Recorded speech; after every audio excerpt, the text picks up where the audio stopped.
ನಿಮ್ಮ ಬ್ರೈನ್ ಕೆಲ memories delete ಮಾಡುತ್ತೆ ಅಂತ ಗೊತ್ತಾ? ಇದು ಬ್ರೈನ್ ಪ್ರಾಬ್ಲಮ್ ಅಲ್ಲ, ಡಿಸೈನ್. ಪ್ರತಿದಿನ ನಿಮ್ಮ ಬ್ರೈನ್ ಸಾವಿರಾರು ಮಾಹಿತಿ ಪ್ರೊಸೆಸ್ ಮಾಡುತ್ತೆ. ಮುಖಗಳು, ಮಾತುಗಳು, ಸ್ಟ್ರೆಸ್, ರೀಲ್ಸ್, ಅನುಭವಗಳು. ಆದ್ರೆ ಬ್ರೈನ್ ಎಲ್ಲವನ್ನು ಯಾವತ್ತಿಗೂ ಸ್ಟೋರ್ ಮಾಡಿ ಇಡೋಕೆ ಸಾಧ್ಯವಿಲ್ಲ. ಅದಕ್ಕೆ ಅದು ಏನ್ ಮಾಡುತ್ತೆ ಗೊತ್ತಾ? ಅಗತ್ಯವಿಲ್ಲದ ಮೆಮೊರೀಸ್ ನಿಧಾನವಾಗಿ ಡಿಲೀಟ್ ಆಗುತ್ತವೆ. ಈ ಪ್ರೊಸೆಸ್ನ ಮೆಮೊರಿ ಪ್ರ್ಯೂನಿಂಗ್ ಅಂತ ಕರೀತಾರೆ.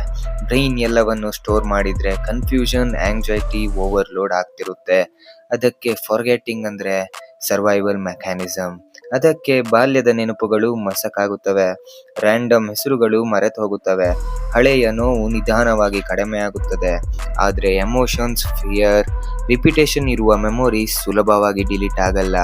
ಮುಂದಿನ ಸಲ ಏನಾದರೂ ಮರೆತಾಗ ಪ್ಯಾನಿಕ್ ಬೇಡ, ನಿಮ್ಮ ಬ್ರೈನ್ ಪರ್ಫೆಕ್ಟ್ಲಿ ಕೆಲಸ ಮಾಡ್ತಾ ಇದೆ ಅಂತ ಅರ್ಥ. ಇಂಥ ಕುತೂಹಲಕಾರಿ ವಿಡಿಯೋಗಳಿಗೆ ಫಾಲೋ ಅರ್ಥ ಆಕ್ಸ್ ಕನ್ನಡ.